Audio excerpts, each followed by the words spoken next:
ನಮಸ್ತೆ ನನ್ನ ಪ್ರಿಯ ವೀಕ್ಷಕರೇ, ನಮ್ಮ ಲಕ್ಷ ಚಾನಲ್ಗೆ ಸ್ವಾಗತ. ವೀಕ್ಷಕರೇ, ಇವತ್ತು ನಾವು ನೋಡ್ತಿರುವಂಥದ್ದು ನಮ್ಮ ಶತ್ರುಗಳನ್ನ ಉಚ್ಚಾಟನೆ ಮಾಡೋ ಕರ್ಮ ಸಾಧನೆ ಹೇಗೆ, ಉಚ್ಚಾಟನೆಯ ಒಂದು ಕರ್ಮ ಸಾಧನೆ ಹೇಗೆ.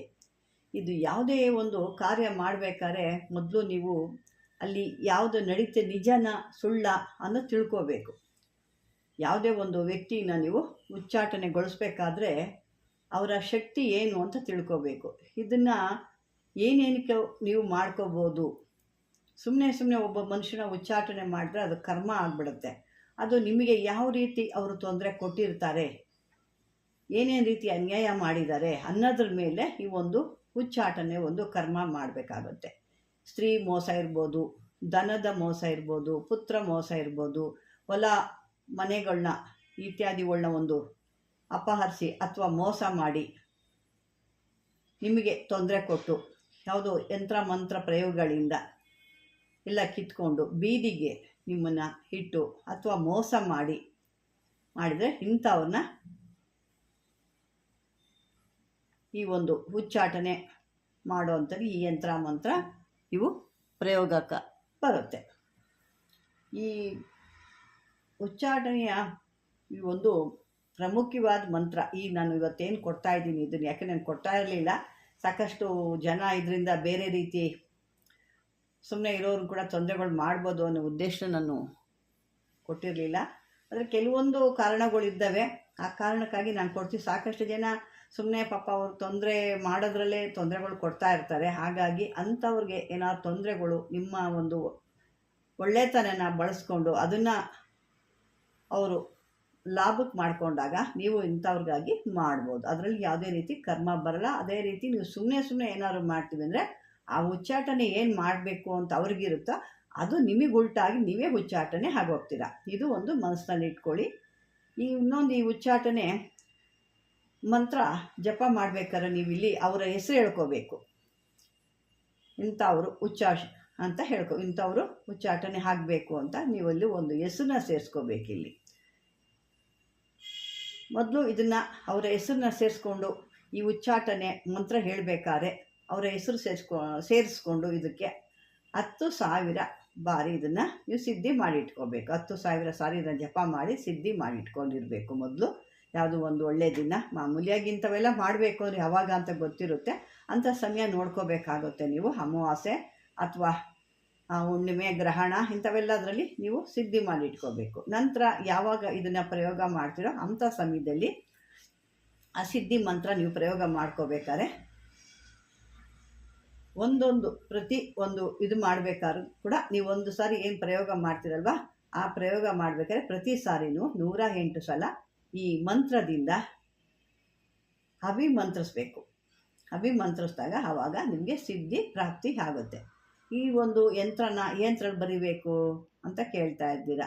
ಈ ಯಂತ್ರ ಮಾಮೂಲಿ ನಿಮಗೆ ಒಂದು ತಗಡಿನಲ್ಲಿ ಬರಿಬೋದು, ಮತ್ತು ಭೋಜಪತ್ರದಲ್ಲಿ ಕೂಡ ಬರಿಬೋದು. ಇದನ್ನು ಇದರಲ್ಲಿ ಬರೆದುಬಿಟ್ಟು ನೀವು ಇದನ್ನು ಎತ್ಕೊಂಡೋಗಿ ಯಾವುದಾದ್ರೂ ಒಂದು, ಇಲ್ಲ ಅವ್ರ ಮನೆ ಜಾಗದಲ್ಲಿದ್ದರೆ ಇದನ್ನು ಅವ್ರ ಮನೆ ಜಾಗದಲ್ಲಿ ಎಲ್ಲರೂ ಒಂದು ಕಡೆ ಇದನ್ನು ಉಳ್ಬೋದು. ಇವು ಉಳಿದಾಗ ಅಲ್ಲಿ ಅವರು ಉಚ್ಚಾಟನೆ ಹಾಕ್ತಾರೆ. ಅಂದರೆ ಸರಿಯಾದ ರೀತಿಯಲ್ಲಿ ಮಾಡಿಕೊಂಡ್ರೆ ಆಗುತ್ತೆ. ಇಲ್ಲ ಸುಮ್ಮನೆ ನೀವೇನೋ ಒಂದು ಮಾಡ್ತೀವಿ ಅಂದ್ಕೊಂಡು ಹೋದರೆ ಮಾಡೋಕ್ಕೆ ಹೋಗಲೇಬೇಡಿ. ಅಥವಾ ಪರೀಕ್ಷೆ ಮಾಡ್ತೀವಿ ಅಂತ ಮಾಡೋಕ್ಕೆ ಹೋದಾಗೂ ಇದು ಕೆಲಸಗಳಾಗಲ್ಲ. ನಂಬಿಕೆ ಇರಬೇಕು. ಯಾವುದೇ ಒಂದು ಕೆಲಸ ಮಾಡ್ತೀನಿ ಅಂದಾಗ ನಂಬಿಕೆಯಿಂದ ಮಾಡೋಣ, ಇದನ್ನು ಸಿದ್ಧಿ ಮಾಡ್ಕೊಳ್ಳೋಣ ಅನ್ನೋದು ಹೋದಾಗ ಮಾತ್ರ ಇಲ್ಲಿ ಆಗುತ್ತೋ ಇಲ್ವೋ ನೋಡ್ತೀನಿ, ಇದೇನೋ ಆಗುತ್ತೋ ಏನೋ ಸುಮ್ಮನೆ ಅಂದ್ಕೊಂಡೋದ್ರೆ ಅದು ಅದೇ ನಿಮ್ಮ ಮನಸ್ಸಿನಂತೆ ಮಾದೇವ ಅಂತ ಆಗಿಬಿಡುತ್ತೆ. ಅದಕ್ಕಾಗಿ ಇದನ್ನು ಯಾವುದೇ ರೀತಿ ಅಪಮಾನಗಳು ಅನುಮಾನ ಎಲ್ಲ ಮಾಡ್ಕೋಬಾರ್ದು. ನಿಮಗೆ ಸಾಧ್ಯ ಆದರೆ ಇದನ್ನು ಸಿದ್ಧಿ ಮಾಡ್ಕೊಳ್ಳಿ, ಇಲ್ಲ ಅಂದರೆ ಇದನ್ನು ಸ್ಕಿಪ್ ಮಾಡ್ಕೊಳ್ಳಿ ಅಂತ ಹೇಳ್ತೀನಿ. ಈ ಒಂದು ಅಭಿಮಂತ್ರಿಸಿ ಇದನ್ನು ಯಾವುದ್ರಲ್ಲಿ ಬರಿಬೇಕು ಅಂದರೆ ನಿಮಗೆ ಮಾಮೂಲಿ ಹೇಳಿದ್ರಲ್ಲ ಆ ತಗಡು ಅಥವಾ ಇದರಲ್ಲಿ ಬರಿಬೇಕಾಗುತ್ತೆ. ಅದನ್ನು ಅವರ ಒಂದು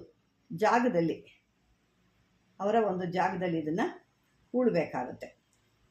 ಹೂತ್ಬಿಟ್ಟು ನೀವು ಹಿಂತಿರುಗಿ ನೋಡ್ದಂಗೆ ಬಂದರೆ ಆ ಒಂದು ಇಷ್ಟು ದಿನ ಅಂತ ಇಂದಾಗ ನಾನು ಮೊದಲೇ ಹೇಳಿದ್ದೀನಿ, ಅವರ ಒಂದು ಸಮಯ ಇವೆಲ್ಲ ತಿಳ್ಕೊಳ್ಳಿ ಅಂತ ಹೇಳಿದ್ದೀನಿ. ಆ ಸಮಯ ಮತ್ತು ಅವರ ಒಂದು ಹೆಸರು ಮೇಲೆ ಏನಿದೆ, ಯಾವ ಒಂದು ಸಮಯ ಇದೆ, ಒಳ್ಳೆಯ ಸಮಯ ಇದೆಯಾ, ಅವ್ರಿಗೆ ಯಾವ್ದಾದ್ರು ಒಂದು ಕೆಟ್ಟ ಸಮಯ ಇದೆ, ಇದೆಲ್ಲ ನೋಡ್ಕೊಂಡು ಮಾಡಿದಾಗ ನಿಮ್ಮ ಕೆಲಸಗಳು ಸರಾಸರಿ ಆಗ್ತವೆ.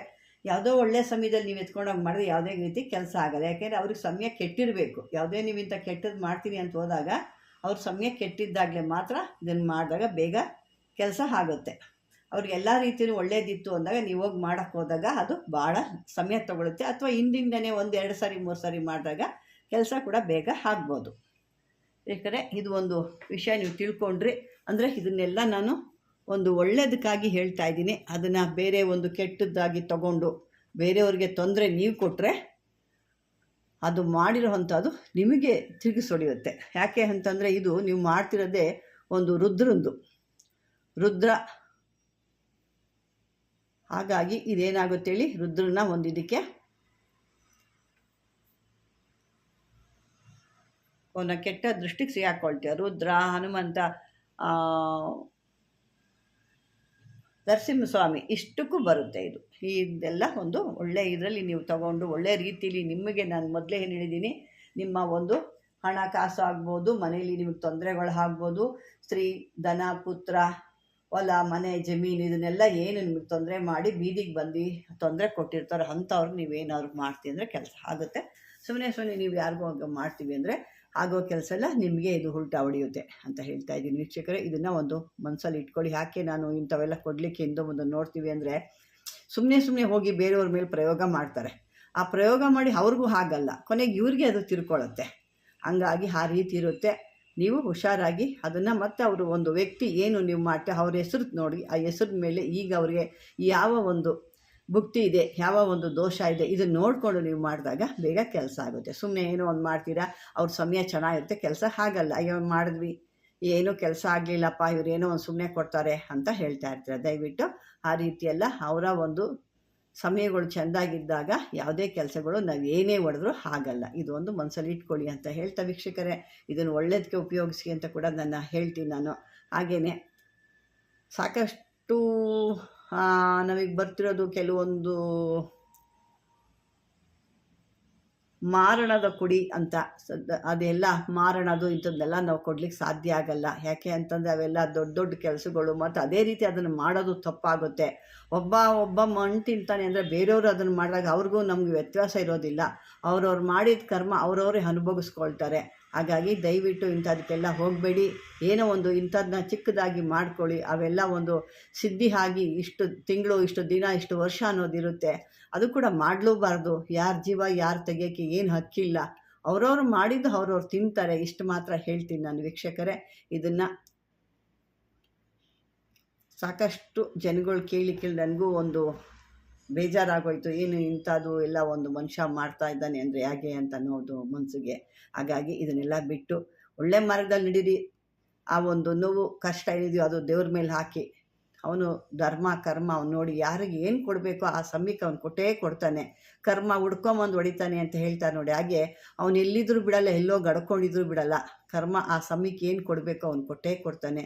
ದಯವಿಟ್ಟು ಇದನ್ನು ಮಾಡ್ಕೊಳ್ಳಿ ಅಂತ ಹೇಳ್ತಾ ವೀಕ್ಷಕರೇ, ಇದುವರೆಗೂ ಈ ಒಂದು ವಿಡಿಯೋ ನಿಮ್ಗೆ ಇಷ್ಟವಾದರೆ ಲೈಕ್ ಮಾಡಿ, ಶೇರ್ ಮಾಡಿ, ಆದಷ್ಟು ಸಬ್ಸ್ಕ್ರೈಬರ್ ಮಾಡ್ಕೊಳ್ಳಿ. ಮತ್ತು ಯಾವುದೇ ವಿಷಯ ಇದ್ದರೂ ನನಗೆ ಕಾಮೆಂಟ್ ಬಾಕ್ಸಲ್ಲಿ ಹೇಳಿ. ಪದೇ ಈಗ ಆಗ ಯಾಕೆ ಕೂತ್ಕೋಬೇಕು, ಏನು ಕೂತ್ಕೋಬೇಕು ಅನ್ನೋದನ್ನು ಹೇಳಬೇಡಿ. ಅದನ್ನು ಕಾಮೆಂಟ್ ಬಾಕ್ಸಲ್ಲಿ ಹಾಕಿದ್ರೆ ನಾನು ಖಂಡಿತ ಆನ್ಸರ್ ಮಾಡ್ತೀನಿ ಅಂತ ಹೇಳ್ತಾ, ಮತ್ತು ಕೆಲವೊಂದು ಕಾಮೆಂಟ್ ಬಾಕ್ಸಲ್ಲಿ ಹಾಕ್ತಾರೆ, ಕೆಲವೊಂದು ಅರ್ಥನೇ ಆಗಲ್ಲ, ಆ ರೀತಿ ಹಾಕ್ತಾರೆ. ದಯವಿಟ್ಟು ಆದಷ್ಟು ಕನ್ನಡದಲ್ಲೇ ಹಾಕಿ. ನೀವು ಯಾವುದೋ ಒಂದು ಇದ್ರಲ್ಲಿ ಹಾಕ್ತಾ ಅದು ಯಾವುದು ಏನು ಅಂತಲೂ ಅರ್ಥ ಆಗೋದಿಲ್ಲ. ಖಂಡಿತ ಆದಷ್ಟು ಕನ್ನಡದಲ್ಲೇ ಕಾಮೆಂಟ್ ಹಾಕಿ ಅಂತ ಹೇಳ್ತಾ, ಇದುವರೆಗೂ ನನ್ನ ವಿಡಿಯೋ ನೀವು ವೀಕ್ಷಣೆ ಮಾಡಿದ್ದಕ್ಕೆ ಧನ್ಯವಾದಗಳು ನನ್ನ ಪ್ರಿಯ ಬಾಂಧವರೇ.